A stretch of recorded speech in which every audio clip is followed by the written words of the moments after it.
Bienvenidas y bienvenidos, mi nombre es Ignacio Del Curi y esto es La Diaria Vivo. Para la calle Pou es un gran disparate decir que el TLC con China está estancado. El presidente Luis Lacalle Pou participó de la 10ª Expo Avícola en San Bautista, Canelones, y aprovechó para conversar con la prensa sobre varios temas, en particular sobre la situación actual del Tratado de Libre Comercio con China. Según informó este jueves Búsqueda, con base en fuentes oficiales, el Poder Ejecutivo está preocupado por el conflicto en Ucrania y cómo podría llegar a afectar económicamente a Uruguay. ¿Por qué? Porque con la atención del gobierno chino en la situación en Europa del Este, el TLC podría quedar estancado. El presidente negó que el tratado esté trancado y aseguró que se está avanzando tanto en ese como en la posible incorporación al Tratado del Pacífico. Es un gran disparate. No sé, pregúntele al que escribió eso. Yo cuando leí me sorprendió. Ese tratado estamos haciendo consultas, no es soplar y hacer botella. Lo que está claro es que Uruguay, sea con China, como estamos intentándolo, sea con Turquía, como recibimos la invitación formal y obviamente la que accedimos, es una de las potencias más importantes del mundo, sea con quien sea, vamos a hacer todo lo posible por exportar sin aranceles el trabajo uruguayo. De todas formas, la preocupación en torno al TLC persiste y ha generado acciones parlamentarias. A raíz de la nota de Búsqueda, el diputado frente amplista Daniel Casciani opinó que el TLC con China parece estar entrando cada vez más dentro de los grandes anuncios de este gobierno que nunca han pasado a ser realidad. Después anunció que citarán al ministro de Relaciones Exteriores, Francisco Bustillo, al Parlamento para que aclare e informe a la ciudadanía al respecto. Marcelo Abdala fue condenado a 15 días de trabajo comunitario por conducir alcoholizado. El PIT-CNT aceptó la licencia de su presidente Marcelo Abdala después de que el viernes pasado tuviera un accidente de tránsito alcoholizado y ahora fue condenado este viernes a cumplir con 15 días de trabajo comunitario. Las tareas de Abdala en la central sindical fueron asumidas por Daniel Diverio, presidente del Zunca, por lo que dure su licencia, cuyo plazo todavía no está definido y que va a depender de una situación personal que atraviesa, según dijeron a La Diaria fuentes del PIT-CNT. Después de la audiencia en un juzgado de faltas, Abdala habló con la prensa y dio por cerrado el tema. Para mí es un tema cerrado y vinimos en esa actitud colaborativa. Yo ya he expresado en varias oportunidades cómo me sentía con respecto a esto. Yo estoy dando por finalizado ahora, cumpliendo lo establecido por el señor juez con absoluto compromiso y responsabilidad. ¿Qué envió el juez? Mejor que lo comuniquen ellos, creo que corresponde eso. Al haber superado el límite de 1,2 gramos de alcohol en sangre, Abdala tuvo que pasar por un proceso penal en el marco de la ley de faltas. Según la sentencia, Abdala declaró que el día del hecho había trabajado hasta la hora 15 y luego había consumido whisky sin especificar la cantidad. El choque fue a las 16:30 y el documento plantea que el presidente del PIT-CNT reconoció su error y expresó su voluntad de asumir la responsabilidad de la reparación de los daños causados. Bueno, yo he dicho, digamos, todo un conjunto de sensaciones, vergüenza, tristeza, tranquilidad y mucho compromiso y lealtad con mis ideas, que siempre son las de la ética de la responsabilidad. Consultado sobre si volverá a la presidencia de la Central de Trabajadores luego del referéndum de la LUC del próximo 27 de marzo, dijo que no está planteado y que lo van a resolver los organismos de la central. La pena prevista para la falta cometida es de 7 a 30 días y en el caso de Abdala se consideró como atenuante que es primario y que admitió los hechos. Presidencia confirmó que el viaje a Dubái de Lorena Ponce de León fue en clase ejecutiva y pagado por el Estado. En diciembre, el presidente Luis Lacalle Pou viajó junto a su esposa, Lorena Ponce de León, a Dubái, en Emiratos Árabes Unidos.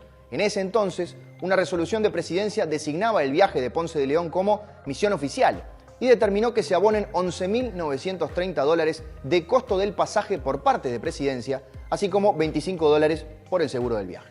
Sin embargo, presidencia no había confirmado este hecho e incluso la esposa del presidente lo había desmentido en conversación con Radio Sarandí. Mi invitación a Emiratos Árabes Unidos fue una invitación de Emiratos Árabes Unidos, o sea, todo el costo que generó mi ida a Emiratos Árabes Unidos fue pagado por Emiratos Árabes Unidos. así se quedan tranquilos todos los que están pidiendo investigaciones y a ver de dónde salió esos costos, así ya les queda aclarado. Ya estuvieron pidiendo, por supuesto, en la torre explicaciones, así que desde la torre va a salir esto que les estoy diciendo, así ya todos pueden dormir tranquilos, los que tenían dudas. Ahora, a partir de un pedido de acceso a la información solicitado por la diaria, Presidencia confirmó que Ponce de León viajó en clase ejecutiva a la ciudad asiática y que efectivamente el Estado abonó el pasaje de ida, mientras que el de vuelta fue pagado por el país anfitrión. Aparte del hecho de que no es funcionaria, existe una normativa que impide viajes en clase ejecutiva a quienes ocupen un rango inferior a subsecretario. Un decreto de 2002 establece que los cargos inferiores a ese, en caso de necesitar viajar, lo hagan en clase económica. Ante la consulta de la diaria al Tribunal de Cuentas, para saber si el viaje de Ponce de León había sido analizado por el organismo de Contralor, se explicó que debido al monto no fue estudiado. Ponce de León aseguró a su vuelta del país que los cuestionamientos eran infundados. Después del tema de los comentarios ofensivos, sí, hay gente que no le gusta y bueno, hay gente que de repente se agarra del color de mi pelo, por ejemplo, que bueno, es así, nací así, y el que no le guste, si quiere se puede teñir, que hay colores buenísimos, les puedo recomendar, en la peluquería se pueden hacer claritos si les gusta también.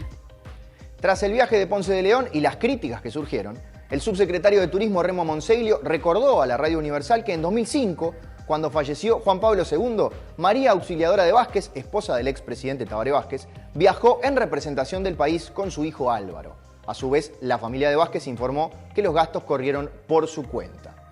Junto a Lacalle Pou y su esposa viajaron a Dubái 3 acompañantes que lo hicieron en clase económica. Uno fue el edecán del Ejército Nacional del Jefe de Estado, el coronel Guillermo Roca.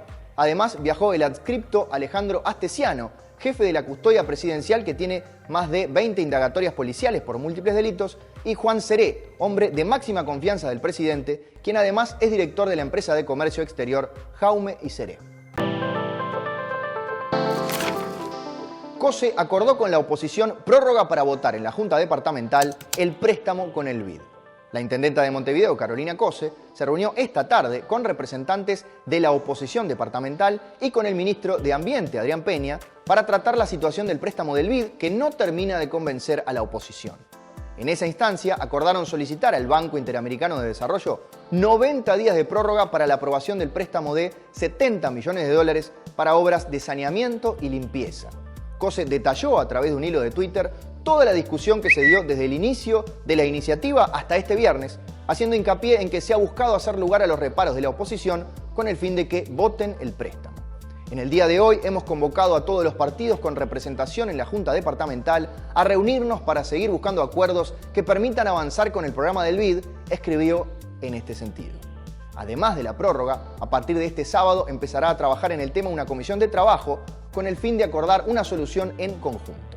El préstamo implica un endeudamiento más allá del actual periodo de gobierno, por lo que requiere mayorías especiales para su aprobación en la Junta Departamental, algo que por el momento los ediles del Partido Nacional, Partido Colorado y el Partido de la Gente no están dispuestos a conceder.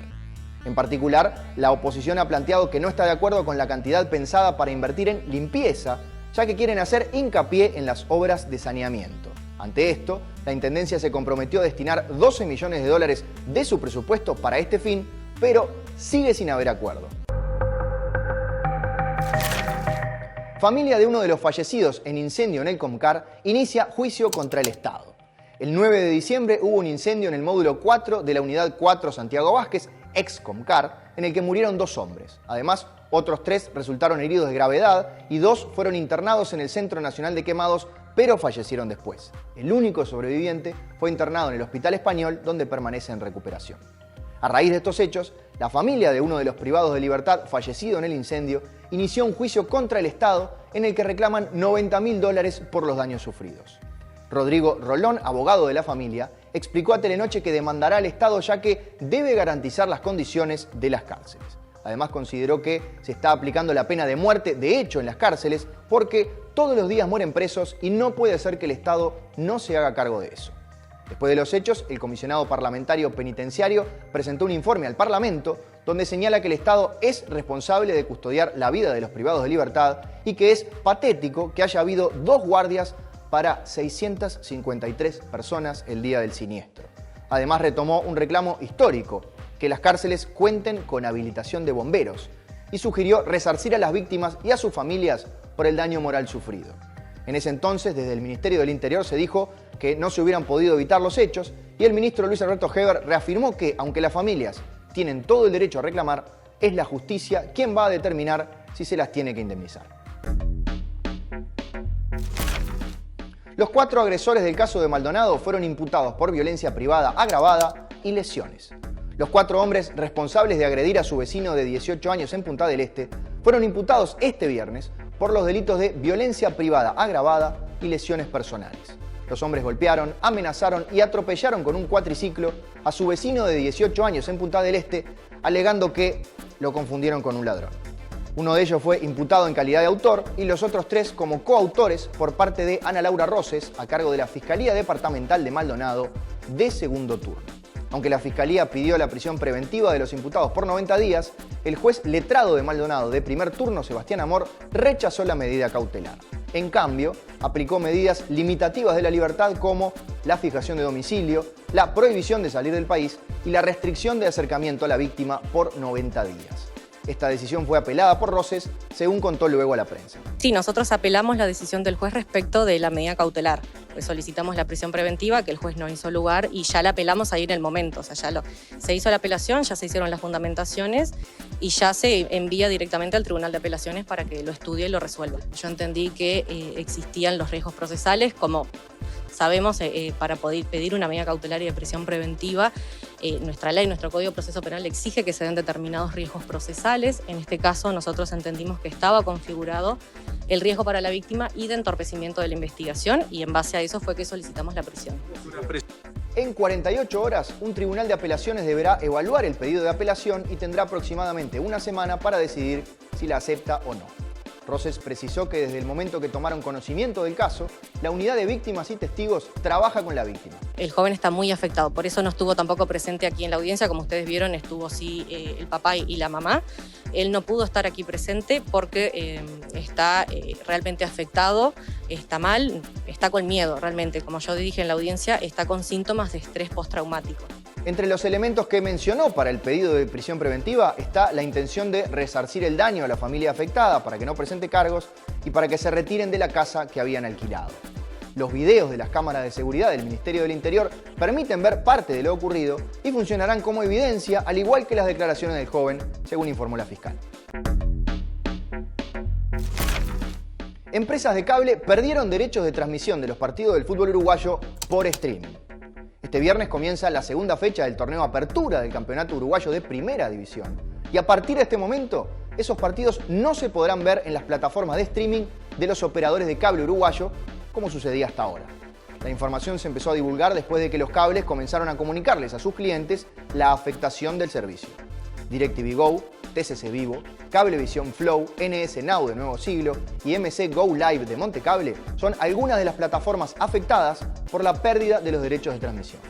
En la mayoría de los casos se informó que, transitoriamente, los partidos del fútbol uruguayo no estarán habilitados en las plataformas de streaming, aunque sí se podrán ver en la televisión a través de los canales BTV o BTV Plus, y resaltan que están negociando con Tenfield para lograr volver a transmitirlos en todas sus plataformas. Tenfield, que tiene los derechos de transmisión de todo el fútbol uruguayo, acordó con la empresa Disney que los partidos del campeonato se transmitan por internet únicamente a través de su plataforma Star Plus. Según informa Ovación, en base a fuentes de los operadores de cable, la negociación con Tenfield sería muy complicada. Para la industria es un golpe bajísimo, pero es algo que era previsible, declararon.